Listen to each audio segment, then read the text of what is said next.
The Lord be with you. And with your spirit. A reading from the Holy Gospel according to Mark. Glory to you, O Lord. Jesus took Peter, James, and John and led them up a high mountain apart by themselves.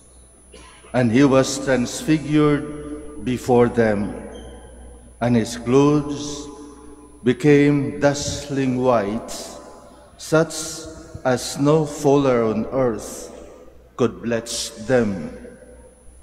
Then Elijah appeared to them along with Moses, and they were conversing with Jesus. Then Peter said to Jesus in reply, Rabbi, it is good that we are here. Let us make 3 tents, one for you, one for Moses, and one for Elijah. He hardly knew what to say. They were so terrified. Then a cloud came, casting a shadow over them. From the cloud came a voice. This is my beloved Son. Listen to him. Suddenly looking around, they no longer saw anyone but Jesus alone with them. As they were coming down from the mountain, he charged them not to relate what they had seen to anyone, except when the Son of Man had risen from the dead. So they kept the matter to themselves, questioning what rising from the dead meant. The Gospel of the Lord. Praise to you, Lord Jesus Christ. Please be seated. One of the most important senses that we have is the sense of hearing. Yung makarinig. Lahat ba dito ngayon makarinig? Dahil napaka-importante yung tainga natin. Dahil sa pamagitan ng tainga natin, doon natin maririnig yung mga instructions. Doon natin maririnig kung ano ang dapat gawin sa mga pahayag ng mga may alam o nakakaalam. That is why the sense of hearing is very important, and the act of listening. Kapag nakarinig tayo o makarinig tayo, maari na tayo ay makinig din. Dahil may pagkakaiba yung makarinig at nakinig, di ba? Kung wala pang tama yung tainga natin, marinig natin. Kailang, kung ano man yung narinig natin, may posible nalalabas sa kabilang tainga. Ngunit, kapag tayo ay nakinig, ito ay papasok lahat hanggang sa puso natin. At kapag nakinig tayo, ito ay baging bahagi ng ating mga galaw. Part of our actions when we listen. When we listen. And that is why the voice that the apostles heard out of the clouds, "This is my beloved Son. Listen to him." The emphasis of listening. It is very, very important. Especially for the apostles, for those chosen ones, where Jesus will handle over His church to them. Listen, makinig, pakinggan niyo siya. And we have a very good example of this listening.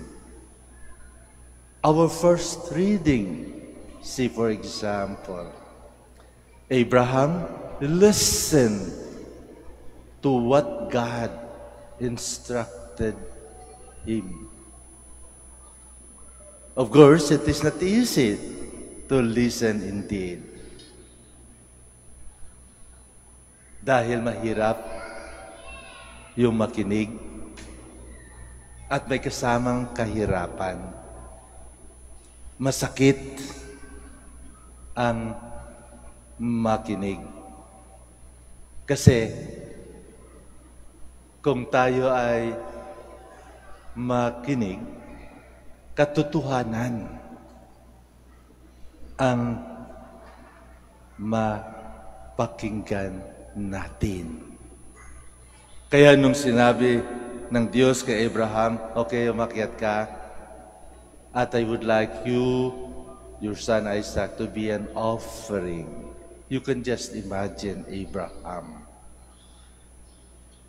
Kung kulang sa pananampalataya si Abraham, Abraham will say, "No." Ayaw niya pakinggan ng Diyos. Bakit? Si Isaac, isang anak lamang. At matagal naging tao si Isaac. Of course, bigay ng Diyos nung pinakita ni Abraham yung kanyang pagtanggap sa mga anghel. At doon, promised by the angels that in 1 year, his wives will bear a son. And that is Isaac. Ngayon, i-offer as an offering, papatayin. Sino pang ama ang gusto mangyari sa kaisa-isang anak niya? Papatayin, but as an offering to God. Itong maganda Kasi, kung anumang binigay ng Diyos sa atin, maaari niyang kukunin. Maaari niyang kunin. Kasi, bigay ng Diyos. Ang kailangan lamang natin ay makinig sa Kanya at sundin ang Kanyang kalooban. At itong ginawa ni Abraham. He was about to kill his son, but God speaks not to kill Isaac. And instead, God promised Abraham that he will going to multiply his people, his paramihin pa. Katulad ng mga stars, tulad ng sun, the sea. And that is because Abraham listened with faith to God. Alam nyo, mga kapatid, ito din ang challenge sa atin this present time.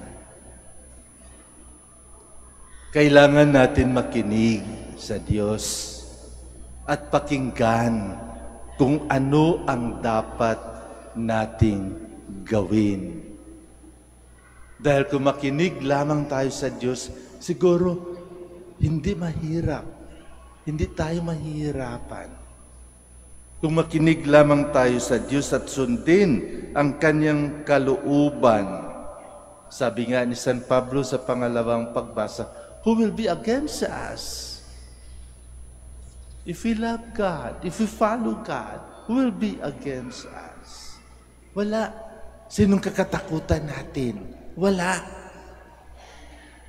Kasi ang ginagawa natin ay gawaing maka-Diyos. Kapag maka-Diyos ang ating mga ginawa, sino bang kakatakutan natin? Dahil ang ginagawa natin ay kalooban ng Diyos. God will provide, sabi nga. Kaya paano natin ngayon malalaman kung ang ating mga ginagawa ay kalooban ng Diyos at pinakinggan natin siya? We listen to Him. We listen to God if we trust Him in our life. When we trust God, it means that we do not consult any mga manghuhula. When we trust God, hindi na kailangan yung mga habak-habak na sinasabi nila o mga anting-anting. So it reveals ourselves. Kung anong ginagawa natin ngayon.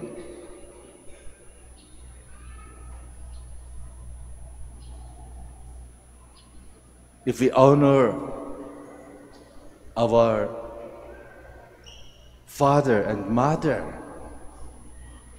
we listen to God. Pag hindi natin sila mumurahin, pag hindi natin sila sigawan, pag inalagaan natin ang ating mga magulang, pag binibisita natin at hindi pinabayaan, we listen to God. Simply.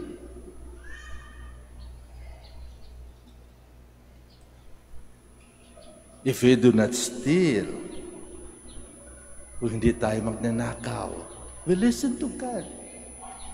Kung hindi tayo pumapatay, we listen to God. Kung hindi tayo nagmamarites, we listen to God.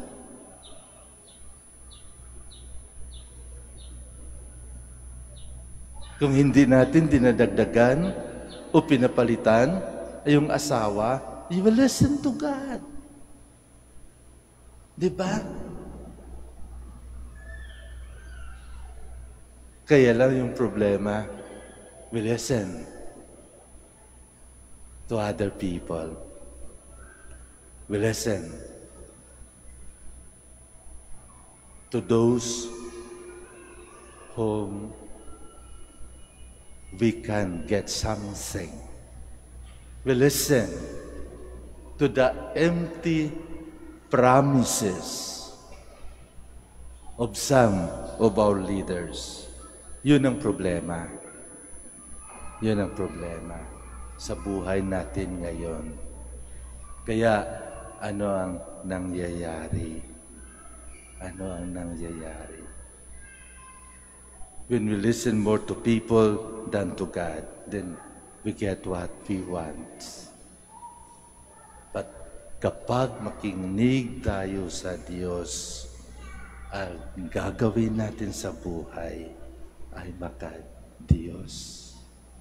So my dear friends, again, God is reminding us, especially this season of Lent, na buksan natin, hindi lamang ang ating mga tainga, buksan din natin ang ating puso upang kung ano ang narinig natin, pakinggan natin Hindi lamang sa tainga, ngunit ito ay papasok sa ating puso.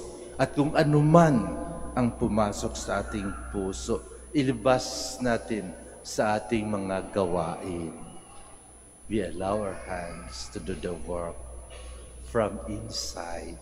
Kung anong nasa puso natin, isagawa natin. And that is listening to the Son of God. This is my beloved Son. Listen to Him.